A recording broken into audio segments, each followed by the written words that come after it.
Hello कायनातीस। आसमान पर एक सितारा है, बल्कि एक स्टार सिस्टम है जो आपको आम तौर पर बग़ैर दूरबीन या टेलीस्कोप के नज़र नहीं आता। लेकिन एस्ट्रोनॉमर्स की एक प्रेडिक्शन है कि अगले कुछ दिनों में या कुछ हफ्तों में उस सितारे के ऊपर एक एक्सप्लोजन होगा और वो आपको कुछ घंटों के लिए या शायद कुछ दिनों के लिए वो नजर आए। कैसे? ये है कायनाती गपशप और मैं हूं सलमान हमीद।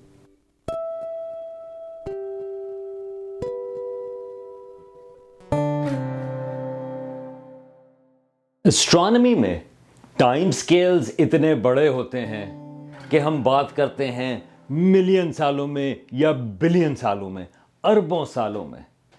लेकिन यहां पर एक प्रिडिक्शन है जो कि अगले कुछ दिनों की है या अगले कुछ हफ्तों या महीनों की, और ये चीज हो रही है एक सितारे के ऊपर। तो क्या हो रहा है इस सितारे पे?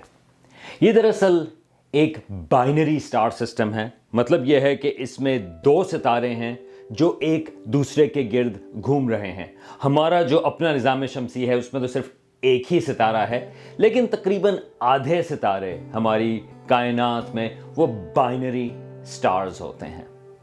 अब ये एक स्टार सिस्टम है जिसका नाम है टी कोरोना बोरेयालिस, और ये हमसे तकरीबन 3000 लाइट ईयर्स के फासले पर है। अब इसमें से एक जो सितारा है वो वाइट ड्वार्फ है। ये वो स्टेज है जो हमारा सूरज भी आज से 5-6 अरब साल के बाद, 5-6 बिलियन साल के बाद, जब उसका एक लिहाज से फ्यूल या ईंधन ख़त्म हो जाएगा तो उसकी जो फाइनल स्टेज होगी वो वाइट ड्वार्फ होगी। ये साइज में ज़मीन के जितना, और लेकिन उसकी जो डेंसिटी है वो बहुत ज़्यादा, बल्कि उसकी डेंसिटी इतनी होती है जैसे कि एटम की डेंसिटी। एक लिहाज से आप सोच सकते हैं कि अगर आप पूरे सूरज के मादे को आप ज़मीन के साइज के अंदर आप जमा कर लें, और ये हमारे सूरज की आखिरी स्टेज होगी। इस किस्म के जो सितारे हैं मादे में हमारे सूरज जैसे, उनकी आखिरी स्टेज वाइट ड्वार्फ ही होती है। अब इस वाइट ड्वार्फ के साथ एक और सितारा है, वो भी हमारे सूरज जैसा है, लेकिन वो भी वाइट ड्वार्फ नहीं बना, बल्कि वो एक ऐसी स्टेज से गुजर रहा है जिसको कहते हैं रेड जायंट। हमारा सूरज भी उस स्टेज से गुजरेगा। अब बल्कि वाइट ड्वार्फ के बनने से पहले हमारा सूरज जो है वो भी एक्सपेक्ट करते हैं कि वो रेड जायंट बने, और उसके जो करीबी सैयारे होंगे गालिबन मरक्यूरी, तो यकीनन मरक्यूरी, वीनस, ज़मीन भी शायद, और मरीख भी, ये जो चारों अंदरून के प्लैनेट्स हैं वो तमाम उसके एनवलप के अंदर आ जाएंगे। तो यहां पर ये जो स्टार सिस्टम है उसमें एक सितारा ऑलरेडी एंड स्टेज पर पहुंच चुका है और दूसरा सितारा एंड स्टेज पर पहुंचने वाला है। अब ये जो दो सितारे हैं ये एक दूसरे से रिलेटिवली करीब हैं। इनको तकरीबन 228 या 228 डेज लगते हैं एक दूसरे के गिर्द घूमने में। याद रखें, ज़मीन को 365 या 365 डेज लगते हैं। तो इनका जो डिस्टेंस है एक दूसरे से, वो ज़मीन का जो डिस्टेंस है सूरज से, उसका तकरीबन आधा गुना है। अब जैसा मैंने कहा, इसमें से एक सितारा जो है वो तो वाइट ड्वार्फ है, यानी कि उसका जो साइज है वो तकरीबन ज़मीन के जितना है, मादा तकरीबन हमारे सूरज जितना। लेकिन ये जो रेड जायंट है उसका भी जो मास है वो हमारे सूरज जितना, लेकिन जो उसका साइज है वो तकरीबन 75 गुना या 75 टाइम्स हमारे सूरज के रेडियस से ज़्यादा है। ये इसी वजह से जो पहले बात हुई कि जब हमारा सूरज रेड जायंट फेज में होगा तो अंदरून के प्लैनेट्स जो हैं वो उसके अंदर चले जाएंगे। अब इस सिस्टम में ये जो टी कोरोना बोरेयालिस है, इसमें हो ये रहा है कि ये जो वाइट ड्वार्फ है, छोटा सितारा साइज में, लेकिन उसमें ग्रेविटी ज़्यादा है क्योंकि उसमें ज़रा डेंसिटी ज़्यादा है, وہ اس بڑے ستارے کی گیسز کو کھینچ رہا ہے۔ اب اس کو اگر آپ کو اسٹرانومی کا تھوڑا شوق ہے تو ذرا ایک میں ڈیفینیشن دے دوں، ایک چیز کہلاتی ہے روش لوب۔ یہ ایک سائنسدان تھے روش، ان کے نام کے اوپر ہے۔ یہ بائنری سٹارز، جو دو ستارے ہوتے ہیں، یہ ان کے سلسلے میں ہوتی ہے کہ یہ کچھ ایسی جگہیں ہوتی ہیں لوب کی شکل میں دونوں ستاروں کے گرد، جو کہ میس کے اوپر ڈیپینڈنٹ ہوتی ہیں، کہ ان جگہوں کے اوپر یہ جو گریویٹیشنل پل ہے، یعنی کہ جو گریوٹی ہے ان دونوں ستاروں کی، وہ ایک دوسرے کے برابر ہوتی ہے۔ اب یہ جو اگر آپ کا ستارہ بہت سارا پھولا ہوا ہو، جیسے کہ یہ ریڈ جائنٹ ہے، تو آپ اپنی پوری روش لوب کو بھر دیں گے تو جو دوسرا ستارہ ہے وہ آپ کی گیسز کو کھینچ سکے گا۔ تو یہاں پر ایگزیکٹلی یہی چیز ہو رہی ہے کہ جو چھوٹا وائٹ ڈوارف ہے، مادے میں تو دونوں تقریباً برابر ہیں، لیکن وہ ریڈ جائنٹ سے گیسز اپنے اوپر کھینچ رہا ہے۔ اب یہ روش لوب کا کانسیپٹ کافی کول کانسیپٹ ہے، لیکن جب مٹیریل جو ہے وہ بڑے ستارے سے یہ چھوٹے وائٹ ڈوارف کے اوپر پہنچتا ہے تو وہ اکریشن ڈسک ایک بنا لیتا ہے۔ اسی طرح سے اس کا ذکر جو ہے وہ بلیک ہولز کے گرد بھی اکریشن ڈسکس کی بات ہوئی۔ یہ فزکس کی بات ہے کہ کس طرح سے ان کا مومنٹم جو ہے وہ اس میں کنورٹ ہوتا ہے۔ اب یہ جو مٹیریل ایک ستارے سے دوسرے ستارے کے اوپر آ رہا ہے وہ ہے تو ہائیڈروجن ہی۔ وہ ہائیڈروجن جو ہے وہاں پر ڈسک، اکریشن ڈسک میں اور جمع ہوتی چلی جاتی ہے، اور ایک وقت پہ اس کا اتنا پریشر ہو جاتا ہے کہ وہ فیوژن شروع کر دیتی ہے۔ ایک لحاظ سے اس میں تھرمو نیوکلیئر ڈیٹونیشن ہوتی ہے، یا ایک لحاظ سے آپ کہہ سکتے ہیں کہ ہائیڈروجن بم کی طرح سے وہ حصہ جو ہے وہ پھٹ جاتا ہے۔ اس کو اسٹرانومرز کہتے ہیں نووا، یعنی کہ یہ اچانک سے یہ ستارہ جو ہے وہ تھوڑی عرصے کے لیے، تھوڑی دیر کے لیے وہ بے انتہا برائٹ ہو جاتا ہے۔ اس کا ڈفرنس ہے سپر نووا سے، جو کہ بہت زیادہ برائٹ ہو جاتا ہے، اس کے سلسلے میں ابھی کچھ منٹوں میں بات کروں گا۔ لیکن اس چکر میں یہ جو سسٹم ہے اس میں پہلے ہوتا ہے نووا۔ اب ہماری کہکشاں ملکی وے میں تقریباً 400 اس قسم کے نووے جو ہیں وہ ڈیٹیکٹ ہو چکے ہیں، لیکن اس میں سے صرف 5 ایسے ہیں جو ریپیٹ ہوتے ہیں، جو اس سسٹم کی بھی بات ہے ٹی کورونا بوریالس کی۔ اچھا چلیں ٹھیک ہے، ہمیں نووا کا میکنزم تو پتہ چل گیا، لیکن ہم یہ کیسے کہہ سکتے ہیں کہ یہ جو سٹار سسٹم ہے ٹی کورونا بوریالس، جو ہم سے 3000 لائٹ ایئرز کے فاصلے پر ہے، اس پہ نووا ہوگا اگلے کچھ دنوں میں یا اگلے کچھ مہینوں میں؟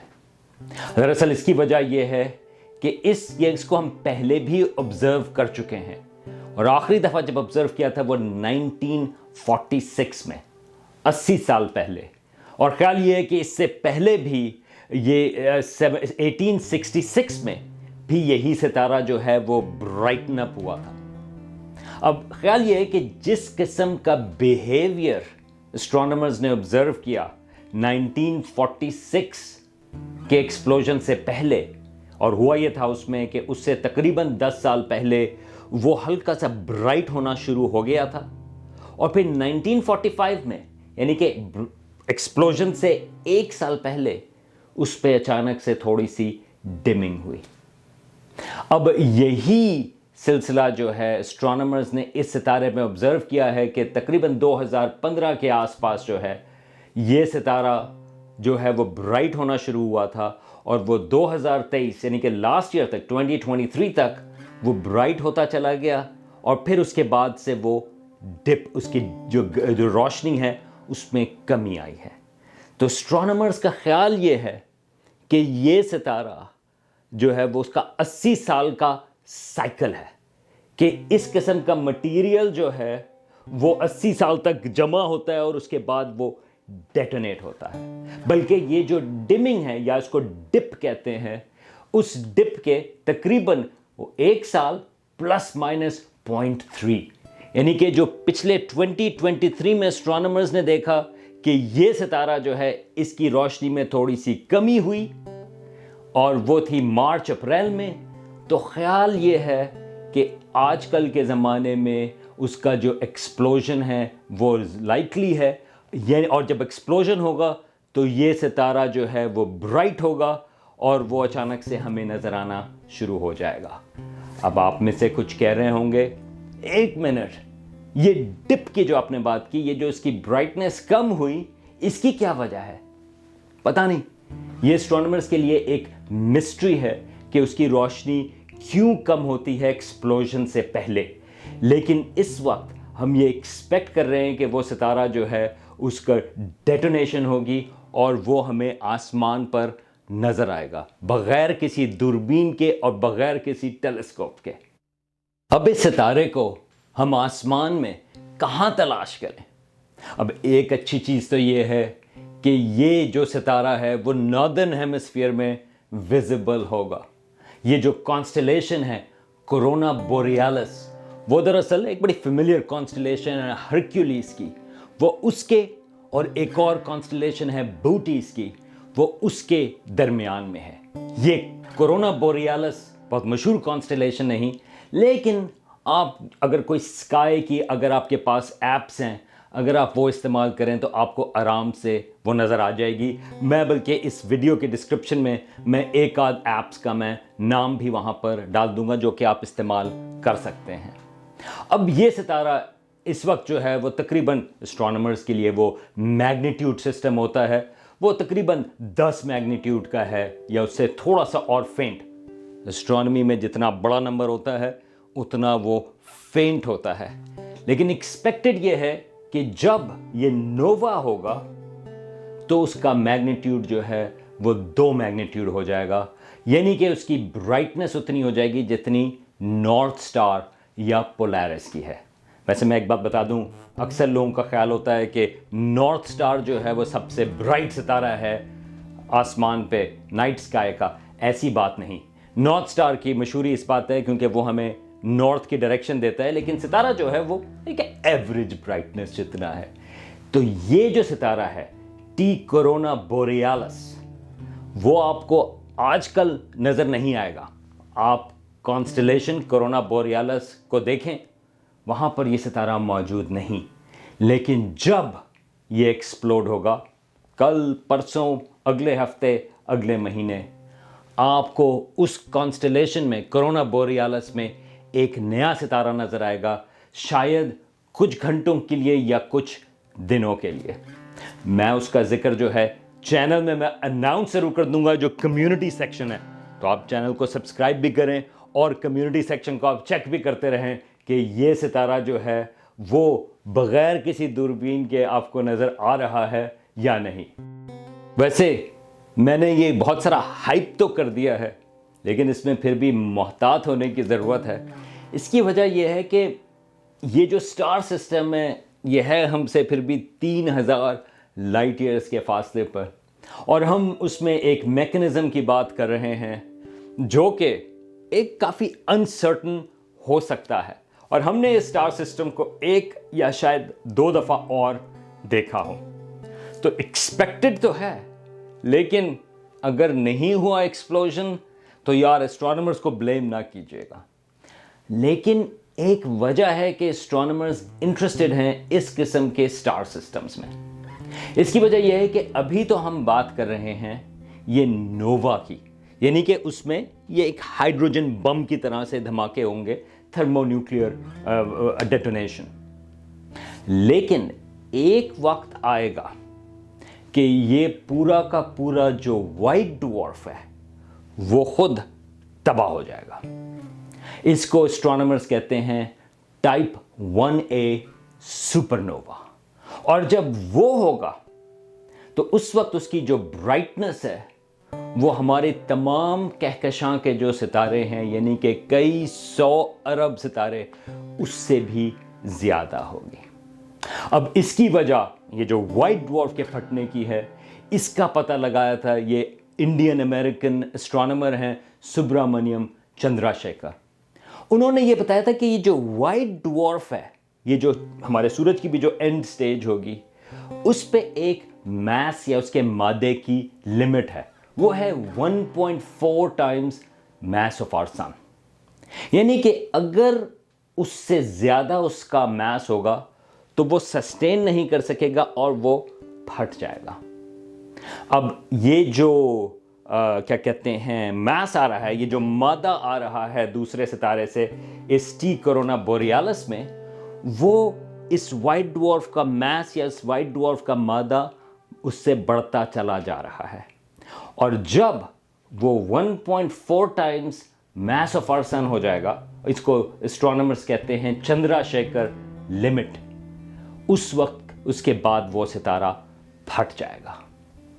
अब ये भी एक एक्साइटिंग चीज़ है, लेकिन इसकी अहमियत ये है कि एस्ट्रोनॉमर्स ये टाइप 1a सुपरनोवा इनको इस्तेमाल करते हैं फासले मेजर करने के लिए, फासले नापने के लिए, क्योंकि ये इतने ब्राइट होते हैं और हमेशा उसकी जो ब्राइटनेस है और उसके बाद जो उसकी डिमिंग होती है उसका एक ही तरीका है, क्योंकि उसका सिर्फ ताल्लुक जो है इस वाइट ड्वार्फ के फटने से है।